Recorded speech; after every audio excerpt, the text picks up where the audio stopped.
അനധികൃത സ്വത്ത് സമ്പാദനം ഉൾപ്പെടെയുള്ള ആരോപണങ്ങളിൽ ADGP MR അജിത് കുമാറിനെ കുറ്റവിമുക്തനാക്കിയ വിജിലൻസ് റിപ്പോർട്ട് പുറത്ത്. PV അൻവർ ഉന്നയിച്ച ആരോപണങ്ങൾക്ക് തെളിവില്ലെന്ന് റിപ്പോർട്ടിൽ പറയുന്നു. വിജിലൻസ് റിപ്പോർട്ടിന്റെ പകർപ്പ് 24-ന് ലഭിച്ചു. മുഖ്യമന്ത്രിക്ക് പദവിയിൽ തുടരാൻ അവകാശമില്ലെന്ന് പ്രതിപക്ഷം പ്രതികരിച്ചു. കവടിയാറിൽ ആഡംബര വീടുണ്ടാക്കി മലപ്പുറം SP ഓഫീസിൽ നിന്ന് തേക്ക് മുറിച്ചു കടത്തി കേസൊതുക്കാൻ ഷാജൻസ്കറിയിൽ നിന്നും 2 കോടി വാങ്ങി സ്വർണ്ണക്കടത്തു കേസിൽ ഇടപെട്ട സാമ്പത്തിക ലാഭമുണ്ടാക്കി തുടങ്ങി 5 പരാതികളാണ് ADGP MR Ajith കുമാറിനെതിരെ PV Anwar നൽകിയത്. എന്നാൽ ആരോപണങ്ങളിലൊന്നും അടിസ്ഥാനമില്ലെന്നാണ് വിജിലൻസ് കണ്ടെത്തൽ. ഈ പരാതികളിലൊന്നും തെളിവില്ലെന്നും തെളിവ് നൽകാൻ PV അൻവറിന് കഴിഞ്ഞില്ലെന്നും വിജിലൻസ് റിപ്പോർട്ടിൽ വ്യക്തമാക്കുന്നു.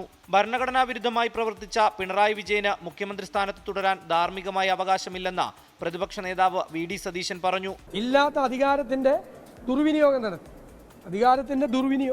നടത്തി അതിന്റെ ഡീറ്റെയിൽസ് വായിച്ചു നോക്കിയാൽ വളരെ കൃത്യമാണ്.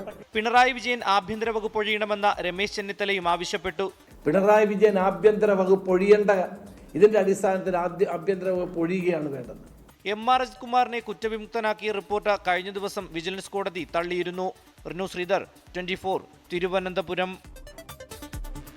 ലോകത്തെവിടെയായാലും ഏത് സമയത്തും 24 വാർത്തകളും ഓഗ്മെന്റഡ് റിയാലിറ്റി പാക്കേജുകളും എക്സ്പ്ലെയിനറുകളും വിശദമായി കാണാൻ ഞങ്ങളുടെ YouTube ചാനൽ നിങ്ങൾക്ക് സബ്സ്ക്രൈബ് ചെയ്യാം.